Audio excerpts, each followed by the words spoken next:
1988 সালে যুক্তরাষ্ট্রের প্রেসিডেন্ট নির্বাচনী প্রচারণায় নিউ অরলিন্সে অনুষ্ঠিত Republican national কনভেনশনে George HW. Bush অঙ্গীকার করেছিলেন, আর কোনো নতুন কর নয়। সেই প্রতিশ্রুতি তাকে নির্বাচনে জিততে সহায়তা করলেও পরবর্তীতে কর বৃদ্ধি করায় ভেঙে পড়ে তার রাজনৈতিক বিশ্বাসযোগ্যতা। এর নেতিবাচক প্রভাব পড়ে পরবর্তী নির্বাচনে, এমনকি নিজ দলের ভেতরেও সমর্থন হারান তিনি। প্রশ্ন উঠছে, ইতিহাস কি আবারও নিজেকে পুনরাবৃত্তি করতে যাচ্ছে? 2026 সালের মধ্যবর্তী নির্বাচনের আগে যুদ্ধ ইস্যুতে প্রেসিডেন্ট ডোনাল্ড ট্রাম্পের সিদ্ধান্ত কি একইভাবে রিপাবলিকানদের জন্য ঝুঁকি তৈরি করছে? 2024 সালের নির্বাচনী প্রচারণায় ট্রাম্প প্রতিশ্রুতি দিয়েছিলেন, নতুন কোনো যুদ্ধ নয়। এই ঘোষণায় ভোটারদের কাছে তার জনপ্রিয়তা বাড়ে, কিন্তু ক্ষমতায় আসার পর ভিন্ন পথ অনুসরণ করেন তিনি। শুরুতে আন্তর্জাতিক সংঘাত থামাতে সক্রিয় থাকলেও পরিস্থিতির নাটকীয় পরিবর্তন ঘটে 2025 সালের মাঝামাঝিতে। একের পর এক আক্রমণাত্মক সিদ্ধান্ত নিতে দেখা যায় তাকে। ভেনেজুয়েলা ইস্যু, মধ্যপ্রাচ্যে উত্তেজনা এবং সর্বশেষ ইরানে বিমান হামলার মাধ্যমে পরিস্থিতি পূর্ণাঙ্গ সংঘাতে রূপ নেয়। পাল্টা হামলার লক্ষ্যবস্তুতে রূপ নেয় মধ্যপ্রাচ্যে যুক্তরাষ্ট্রের ঘাঁটিগুলো।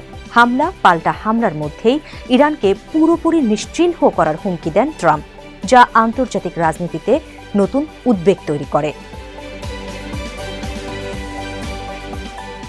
ট্রাম্পের এই অবস্থান সবচেয়ে বেশি চাপে ফেলেছে তার নিজস্ব রাজনৈতিক ভিত্তি, মেক আমেরিকা গ্রেট অ্যাগেইন বা মাগা আন্দোলনকে। ঘনিষ্ঠ সমর্থক ও প্রভাবশালী ডানপন্থী ব্যক্তিত্বদের অনেকেই প্রকাশ্যে তার সমালোচনায় মুখর হয়েছেন। Tucker Carlson, Alex Jones, Mike Cernovich, Marjorie Taylor Greene সহ অনেকেই ট্রাম্পের নীতির বিরোধিতা করছেন। মাইক সেরনোভিচ বলেন, এই অবস্থান 2016 সালে নিলে ট্রাম্প কখনোই জিততে পারতেন না, এমনকি নতুন যুদ্ধ নয় প্রতিশ্রুতি দিয়েও 2024 সালে জয়ী হতেন না তিনি। আরও অভিযোগ করেন, ইরানকে সিরিয়ার মতো পরিস্থিতিতে ঠেলে দিতে চাইছেন ট্রাম্প, যেখানে বেসামরিক অবকাঠামো হামলার লক্ষ্য হচ্ছে। অন্যদিকে কার্লসন বলেন, প্রেসিডেন্টকে না বলতে হবে, বিশেষ করে বেসামরিক নাগরিকদের বিরুদ্ধে হামলার ক্ষেত্রে। ট্রাম্পের সাবেক আইনজীবী জেনা এলিস বলেন, প্রেসিডেন্ট নিজেকে অসীম ক্ষমতাশালী মনে করছেন, যা গণতান্ত্রিক ব্যবস্থার জন্য উদ্বেগজনক। তিনি অভিযোগ করেন, ট্রাম্প ঠিক সেভাবেই শাসন পরিচালনা করছেন যেভাবে তিনি ব্যবসা পরিচালনা করতেন, নিয়মের তোয়াক্কা না করে নিজের ইচ্ছামতো সিদ্ধান্ত নিচ্ছেন।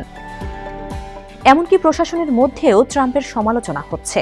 খ্রিস্টান কর্মকর্তাদের পদত্যাগের আহ্বান জানিয়ে সাবেক কর্মকর্তা ক্যারি প্রিজিন বোলার বলেন, তা না হলে নিরীহ মানুষের রক্ত আপনাদের হাতেই পড়বে। ফেব্রুয়ারিতে ট্রাম্পের সামরিক কর্মকর্তাদের কার্যক্রমের বিরুদ্ধে অভিযোগ উত্থাপন করেন ডেমোক্র্যাট আইন প্রণেতারা। ট্রাম্পকে পদত্যাগের আহ্বানও জানিয়েছেন তারা। এর জবাবে আইন প্রণেতাদের বিপ্লবী আচরণ থেকে বিরত থাকার আহ্বান জানান ট্রাম্প।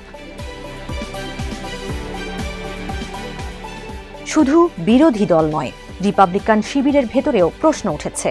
সিনেটর রন জনসন বলেন, কোনো দেশের বেসামরিক অবকাঠামো ধ্বংস করা উচিত নয় যুক্তরাষ্ট্রের। সিনেটর জন কার্টিস বলেন, কংগ্রেসের অনুমোদন ছাড়া যুদ্ধ চালানো উচিত নয়, প্রয়োজনে শত্রুতা বন্ধ করতে হবে।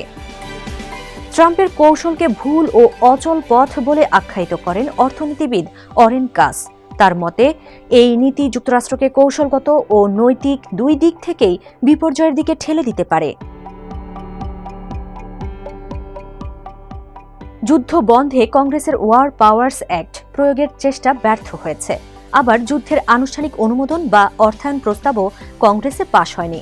অর্থাৎ যুদ্ধ চালানো, অর্থায়ন করা বা বন্ধ করা কোনোটির ক্ষেত্রেই পর্যাপ্ত রাজনৈতিক ঐকমত্য নেই। ইরান যুদ্ধের সরাসরি প্রভাব পড়েছে যুক্তরাষ্ট্রের অর্থনীতিতে।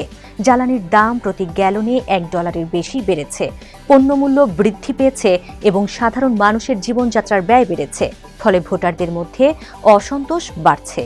মর্নিং কনসাল্ট এর জরিপ অনুযায়ী 50টি অঙ্গরাজ্যের মধ্যে মাত্র 17টিতে প্রেসিডেন্টের জনপ্রিয়তা ইতিবাচক অবস্থায় রয়েছে, অথচ বছরের শুরুর দিকে এই সংখ্যা ছিল 22টি অঙ্গরাজ্যে। প্রায় 40 দিন পর 2 সপ্তাহের জন্য ইরান যুদ্ধ বন্ধের ঘোষণা দিলেও ইতোমধ্যে জনপ্রিয়তা হারিয়েছেন ডোনাল্ড ট্রাম্প। এছাড়া গভর্নরদের সঙ্গে সম্পর্ক নষ্ট হয়েছে। আন্তর্জাতিক কূটনীতিতে পিছিয়ে পড়েছে ওয়াশিংটন। নো নিউ ওয়ার থেকে পূর্ণাঙ্গ সংঘাত, এই পরিবর্তন শুধু আন্তর্জাতিক কূটনীতি নয়, যুক্তরাষ্ট্রের অভ্যন্তরীণ রাজনীতিতেও বড় ধরনের ঝড় তুলেছে।